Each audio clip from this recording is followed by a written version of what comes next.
Hello and welcome to another fun-filled nonsense retrospective. I'm your host as always, Rick, and joining me equally as always is Devon. Welcome to the love-making machine. That's not... I was trying to make a reference to that machine in The Simpsons, Rick, but I forgot the name. The Love-Matic Grandpa, but I was assuming you were talking about the world of tomorrow, but there's that. Well, fuck it. The reference has been fucked. Rick, hello. Yeah, we're doing Final Fantasy Top 5 today, but before we get too far into that, let's do our good old time-honored tradition of the nonsense asinine hypotheticals. What have you got for me today? Yes.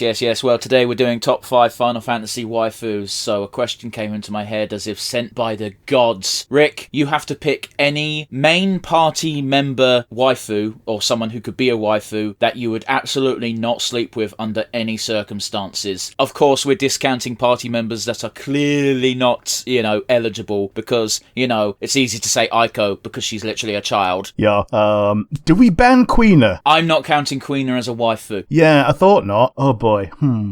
Let's think. Is there any that I really, really would say no to that's not an obvious no because of not yet? Oh man, that sounds even worse. Yeah, it's not an obvious no because, they are either not of age or not human, as in can't communicate. They have to pass the Harkness test is basically what we're saying as a contributing factor. Yeah, it's a will not a should not.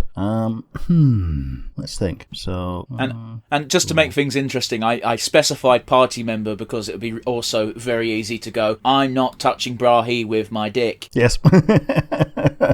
I'm struggling to find one that I'm not into in some way, who is an actual main party member, who's a lady.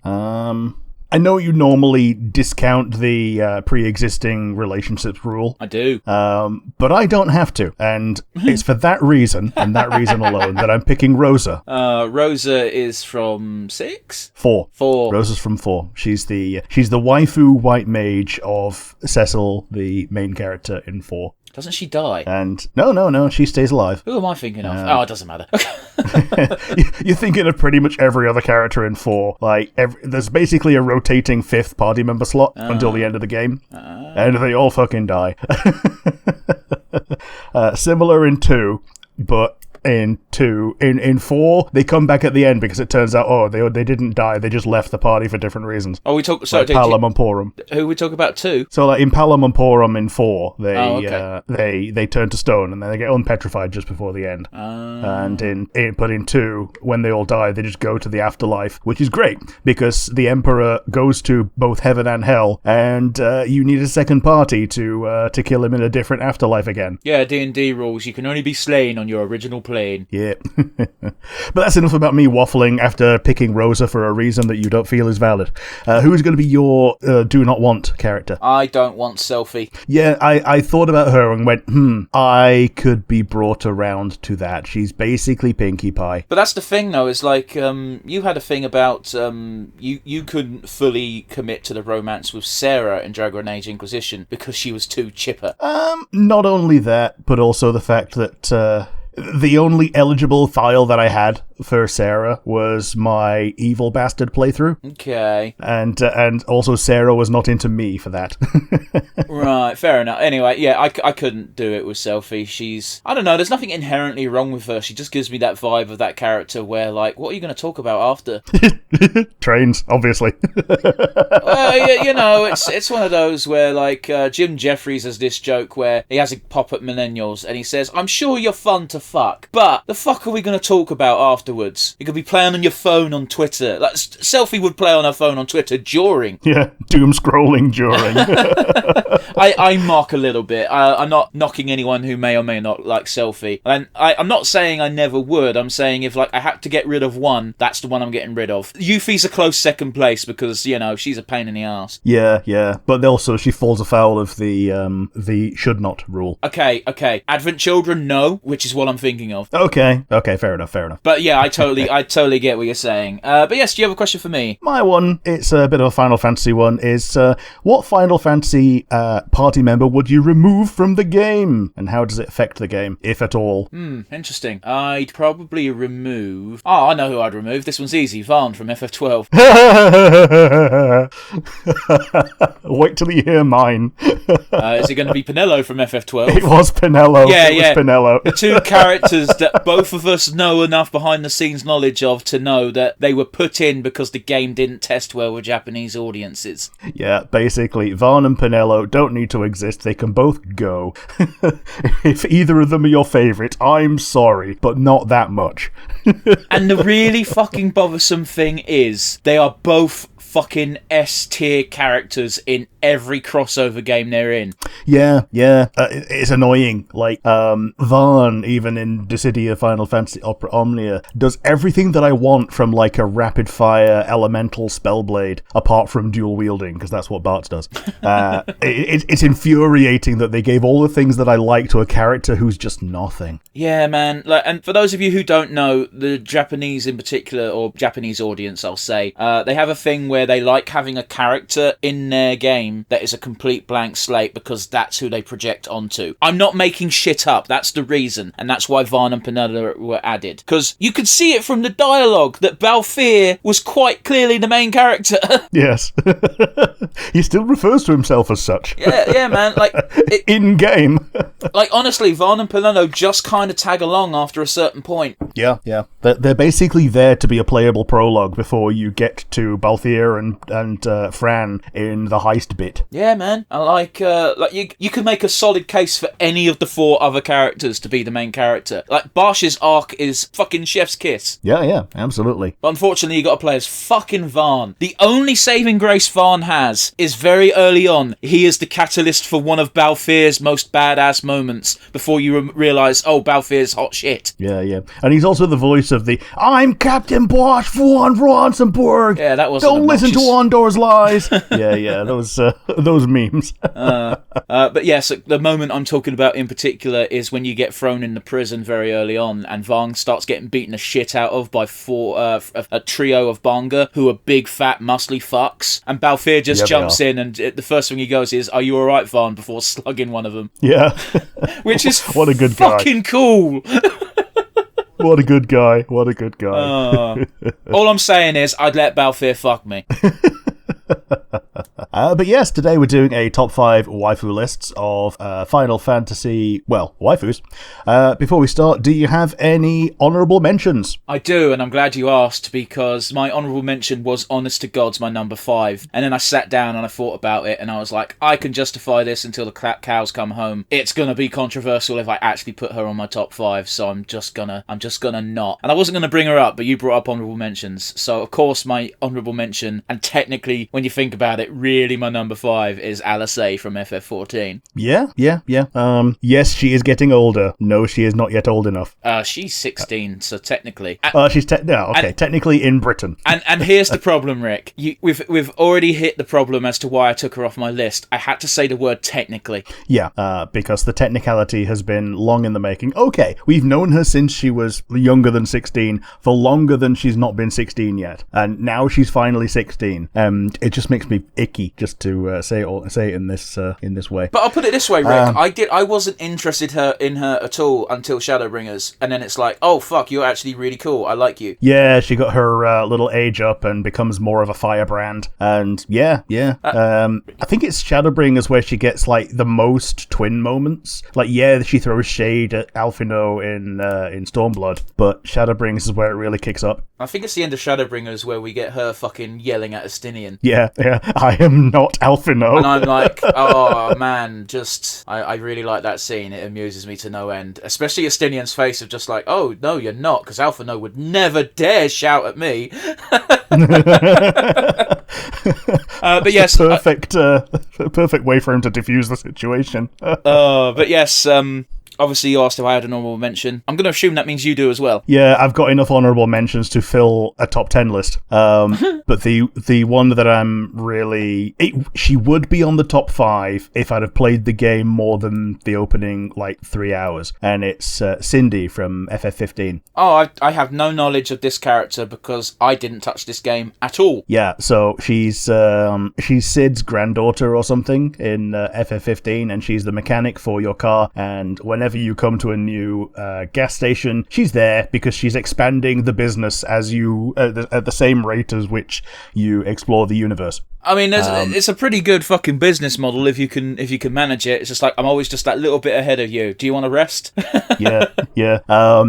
She's basically Applejack. Oh, so it's a real southern gal. Yeah, and dresses with the open shirt and the just the bra, and just is both nice and cool. Yeah, man, I respect it. I think a lot more people would be attracted to the various Sids if they were, in fact, looked like waifus rather than usually grizzled old men. Yeah, and she's very definitely a grease monkey as well. She's no problem helping you out with the car, and she's also the one that picks you up and tows your car if you run out of fuel.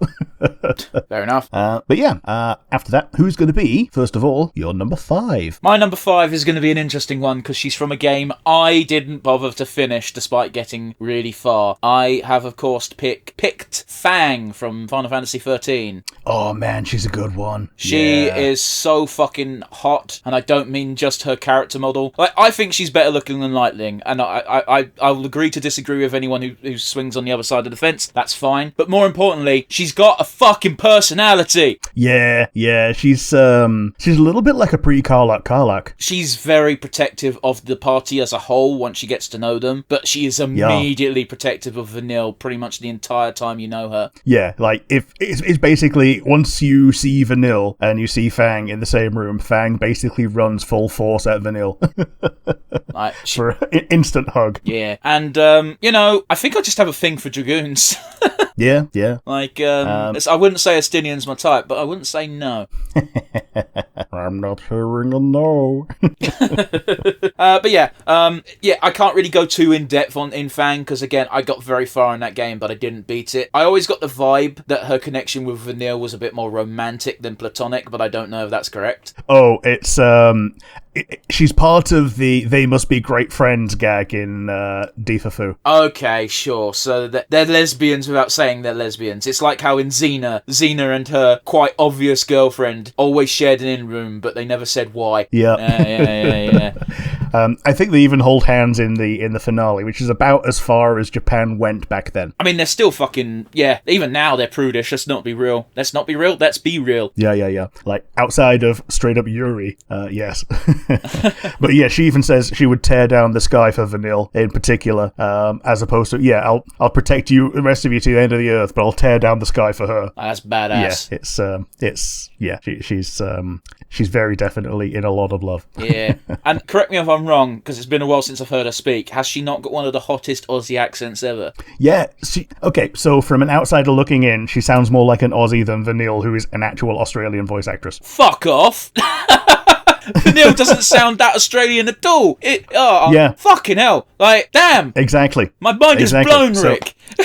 Yeah. So, Fang is putting it on. Vanille is real. Well, that might be why then, because people putting on an accent do tend to, I wouldn't say over-exaggerate, because that's doing a disservice to the way Fang sounds. But you know what I mean, right? Yeah, you exaggerate what you know to be the finer points and identifying factors of the accent. Yeah. Rick's the voice guy, so he can say it in a much more technical way than I can.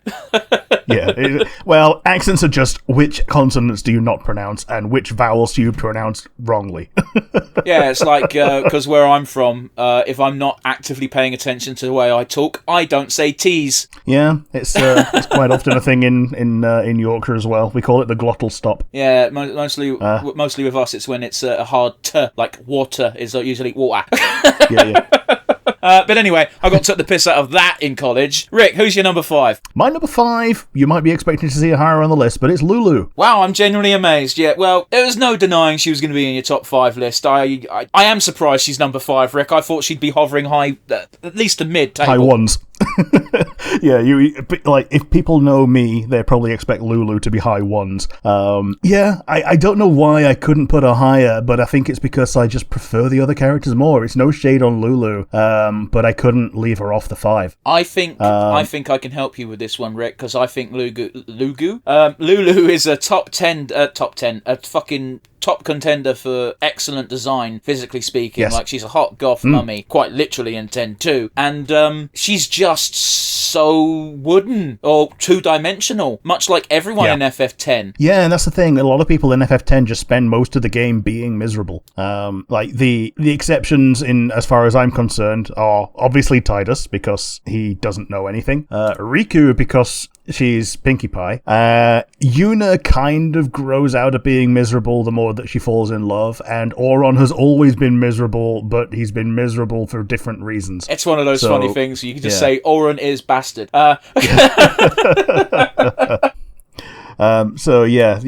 Waka and Lulu, they get my, you're a bit miserable. Lulu is more wooden, Waka is more obviously animated, and Kimari has about 5 lines. Like, it's even worse with Lulu, because they do have that mechanic in the game where, depending on certain dialogue choices, but mostly how many potions you've thrown at people, so that's how you manipulate it, you can influence certain characters doing certain scenes. For example, the riding on the Machina to Machinalia Temple. And if you get Lulu, they fucking try to make her less wooden, but it don't work. Yeah, she just jumps off, rides side saddle, and goes tee-hee. I got that scene, and it was cute, but nah, because we know that she's not getting with Tidus. Oh, God, no. Lulu's my number 5. Who's going to be your number 4? My number 4 might be a bit controversial. My number 4 is Charon from FF16. Okay, I've not played FF16. You'll have to enlighten me. She is an old, grizzled as fuck shopkeeper that hangs about in the hideout. She only has one arm, and she's got a gammy eye. Does she have one arm? I don't actually remember if she has one arm. It's been a minute since I played. But, she is she is a nana, basically, age-wise. But god damn if she doesn't tick all the right boxes for me. Yeah, absolutely. She's gruff and she don't take no shit. Don't take no shit from nobody. Not Sid, not Clive, not whoever the fuck happens to be in charge at the time. There's a time in the game where you go behind her back to, quote-unquote, sort out one of her problems, and she finds out about it and goes, why the fuck did you do this? But yes, if you look up the character, you'll know why. Me saying that will probably have a bunch of people going, you're a fucking weirdo, and I'm like, yeah, maybe, but at least I'm honest.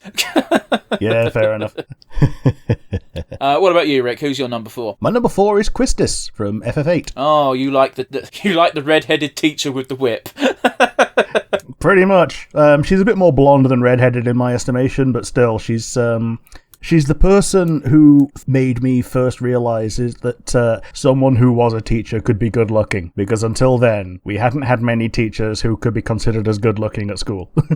Here's the thing, Rick, is I distinctly remember when I played FF8, and Quistis overtly comes onto school, and I was just left thinking, like, why is school not reciprocating this? Because she is just such a nice woman. Yeah, she's good-looking, she's nice. I meant the way she treated everyone. But yeah, she's a looker as well. Yep. And she's got the whip. And she's a blue mage, which is cool, even if she does do bad breath.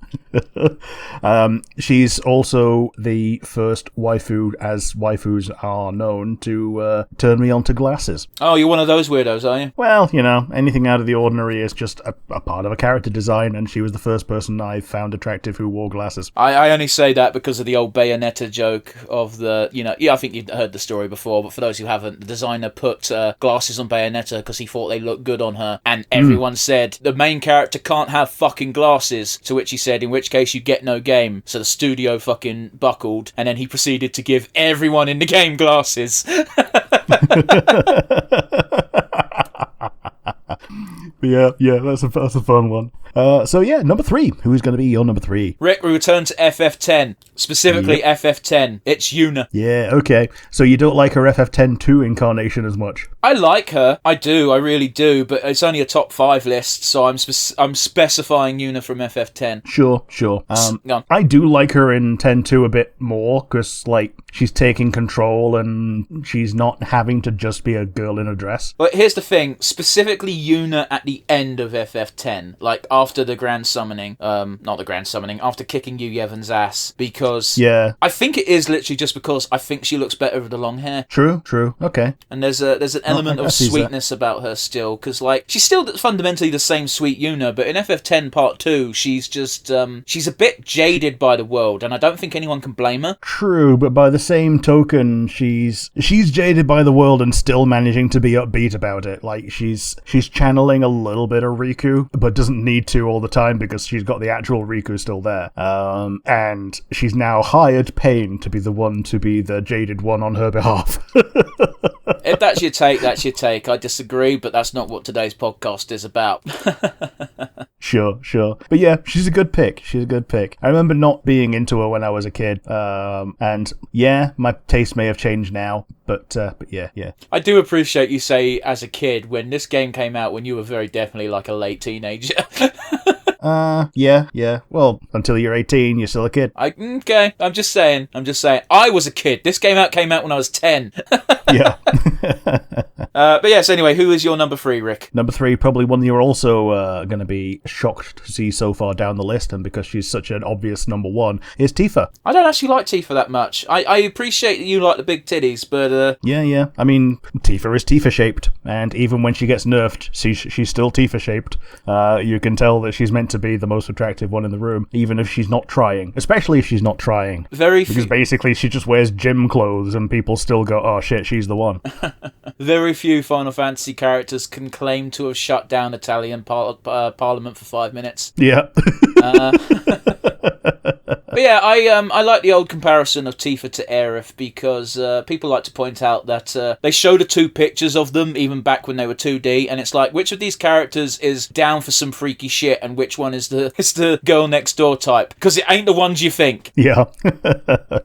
But also, you show the picture of them and you go, which one is the physical fighter? And... Well, even before you look at the boxing gloves, like, it's the one with the biggest tits. Usually. But yeah, Tifa is she's very definitely the nice girl.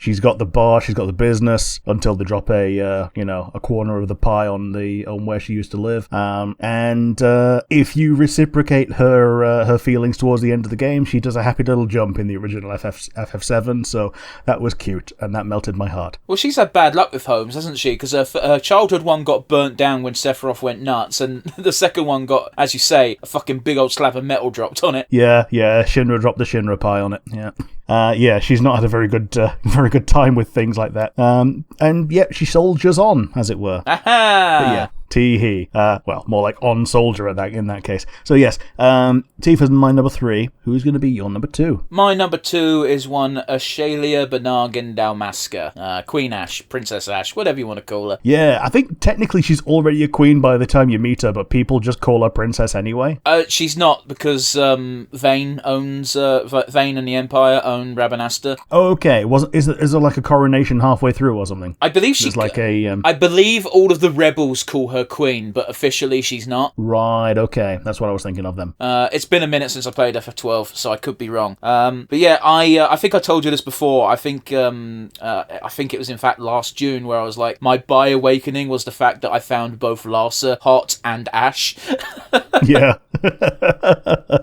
I was 15 at the time, it's cool. 15-year-old bi-panic. Well, yeah, it really was, because it's like, I'm not allowed to be this, and nowadays I'm like, I don't give a fuck no more. But yeah, at the time it was like, I'm going to suppress this and bury it deep within my subconscious, because that's not okay. And You know, obviously with the benefit of hindsight, it's like, man, that was a fucked up fucking worldview, wasn't it?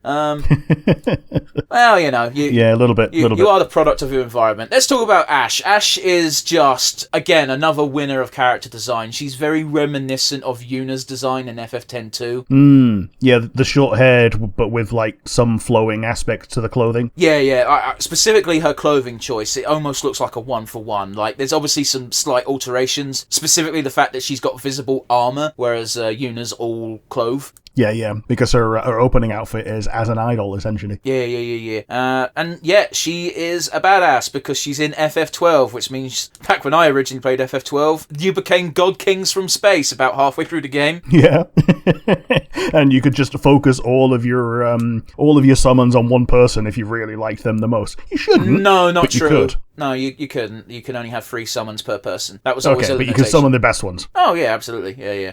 But yeah, I'm giving it to Ash. She's awesome. Again, another character who tends to excel in crossover games, but because of the nature of FF12, they never know how to class her. Yeah, like in FF12, anyone can be anything in the base game, and then with the Zodiac Age, anyone can still be anything. It's just you've got fewer choices to, class into. Yeah. Like, I remember in Opera Omnia, she was pretty much a physical / mage, wasn't she? Yeah, she's a great sword user that can do magic damage. Yeah, whereas if you play Theatre Rhythm, which granted is a bit of a different game, she is entirely a mage. Okay.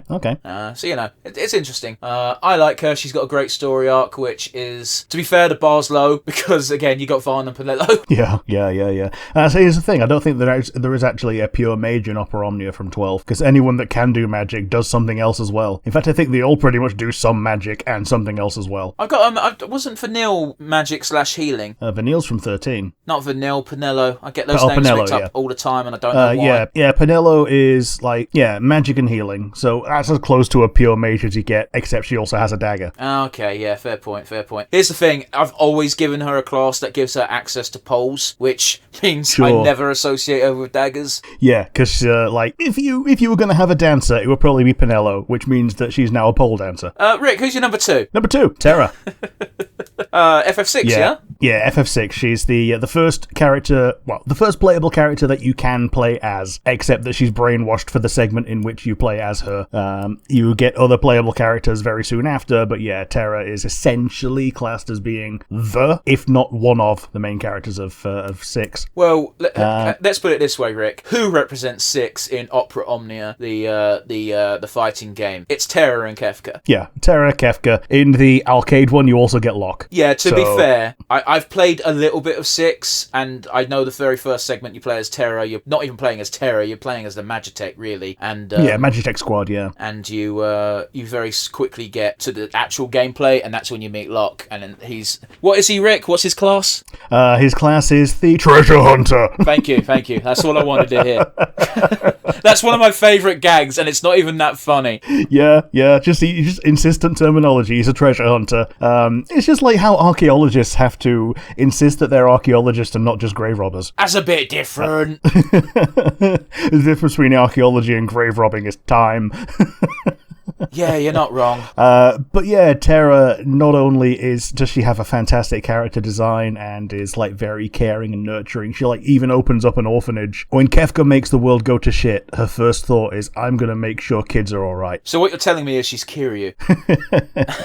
I'm kidding. But she also has the hidden side of she can become a monster girl. I was unaware of this. Were you? Yeah, Here's my problem, Rick, is I've always gotten her and Rydia mixed up because they've got such good designs. So for the longest time, I generally thought Terra was just a pure summoner. Yeah, so Terra technically isn't a summoner. Anyone can be a summoner in 6. That's the whole point. You get your abilities, but the same way that you get them from your equipment in 9, you get them from Magicite in 6. Yeah, it's just the same as 7. Anyone can be a summoner because it's just materia. It's fine, I get you. Yeah, but even that, it gives you spells as you level up the Magicite, and then you keep the spells once you get them to level 1. Fair enough then. She is the only one that starts with magic, or has it naturally. Celes gets given magic, and therefore, as soon as you get her, she has magic, but it's not hers. It's been infused into her by Magicite, whereas Terra is born with it because she's half summon. And when she activates her summon mode, she becomes a cute monster girl. Well then. A little bit more bestial, glowing pink. Yeah. So what I'm picturing is that one caveman Unga Bunga woman from Chrono Trigger. Not quite, but kinda. Fair enough. yeah. She's a little bit of a cat girl when she does it, but not really, because she doesn't have the tail. But like all the rest of the design aspects are kind of cat girlish. Sure. But yeah, Terra is my number 2, partially because she's a 2-for-1 within the same person. Number 1, who's going to be your grand finale number 1 this time? My number 1 is going to be quite telling, because do you remember earlier on when I said I think I've got a thing for dragoons? Yeah, so number 1's going to be Freya Crescent from FF9. Yeah, I knew it was coming at some point in your list, probably here. Yeah, so there's only 3 waifu choices from FF9. You've either got to pick Freya, you've either got to pick Beatrix, or you've got to pick Lani, but I don't think many people remember she exists. Yeah, I always forget about Lani. Yeah, Beatrix is my pick, hands down, 100%. Which is surprising, because Lani's big deal is she's got big fucking tits. Yeah, here's the thing, I just always forget about her. Like, doesn't she just show up in the, like, Rogues bit? Rogues bit? Is it Trino? No, it's weirder than that. During Disc 2, she's one of the bounty hunters sent after you, so she's technically on the same side as Armorant, and Armorant tells her to piss off because she kidnaps Aiko. Right, and okay. You can meet her again later in the game, provided you don't have Garnet or Aiko in your party, which, let's be honest, you're probably not going to do naturally, so you have to return to Maiden Sari, and she's just there, and she's basically like, oh, I feel bad, and it's like, good, you should. Yeah, who dumps your white mage? Like, for real. The only reason I ever discovered this is because I saw it in a guide, and I went, oh, let's see what happens. And not a lot. But, you know, it's a thing you can do. Getting back to the point, I like Beatrix. However, she is quite clearly happy with Steiner. Now, I know what you're thinking. You could probably say the same thing about Freya and Fratley, but that is not a happy story. It's not. Also, Fratley is not really happy with her now that he doesn't have a memory of who she was. Yeah, we get a brief glimpse during, like, I guess it's the epilogue, for lack of a better word, of Fratley. He really does give off the vibe of just being like, I think this is the right thing to do, but I don't know why. Yeah, I think he's doing it for her, and, like, trying to reciprocate the, like, a proportion of the intense amount of feelings that she obviously has for a person that he no longer is. Just to make her happy, not for himself or for an actual relationship or any memory that he has. Yeah, it's a bit sad. It's completely sad. Like, it never comes up in the game, but if you leave the game on before pressing start, you get a few opening slides, and it's just a really a relatively high res render of the character model in a background, and it has a quote. The quote never shows up in the game, but it's just their fundamental ideal. Like, Zidane's is just, you don't need a reason to help someone. And then you got Quina, who is, I do what I want, problem. Yeah. But then you cut... isn't her something like, to be forgotten is a fate worse than death? Yeah, because, and like, until you play the game, you're just like, oh, that's a bit melodramatic, and it's like, no, the one person has been forgotten. She cares about has forgotten her. Bear in mind, she's just constantly looking for him because she's convinced that he's not actually dead. And she's right, but he's completely forgotten about her, so in a way, it is arguably worse. But before we get down in the dumps, there is a great scene in, I want to say it's in Disc 2, might be Disc 3, when you're at Clara, and they're like, by the way, you have to do a dance because you're a Dragon Knight, so you're a badass. And you got all these other Burmishans in dresses, but Freya does it still in her armour. Yeah. I really hope that if they ever do a fucking remake of FF9, and I know that's a big if, that they change that scene a little bit so we get an excuse to see the sexy rat girl in a dress. Yeah. Because, like, when I first played, I didn't know where the hat stopped and the face started, and I thought the hat was, like, part of her face. Yeah, that's one of the big... It's obviously not. That's one of the big problems, because I think I've told you this before. Looking at the portrait, it was only like during one of my replay throughs, I think I was in college by the time I realised, oh, she's actually a lot prettier than I gave her credit for. Because every time I looked at the portrait, what is clearly her eye, I thought was a mouth, which made her look like some really horrible, disfigured creature. Yeah, poor Rachel. But yes, Rick, who is your number 1? My number 1 is, I think this is something that we also answered before in a previous retro or a previous hypo where it was just who's your favorite waifu. And it's Captain Lena. I picked Captain Lena over Freya as a representative of the Viera people because she is very definitely, out of all of these, the one that I could see myself or my character settling down with. Yeah, your character maybe, Rick. Okay. Isekai me. Obviously, it's not fucking real. Oh, no, you don't say... Are you saying I can't really have a whack GF? No. Also, you can't get Santa to give you a lift there either. So I put my hand in that man's sack for no reason.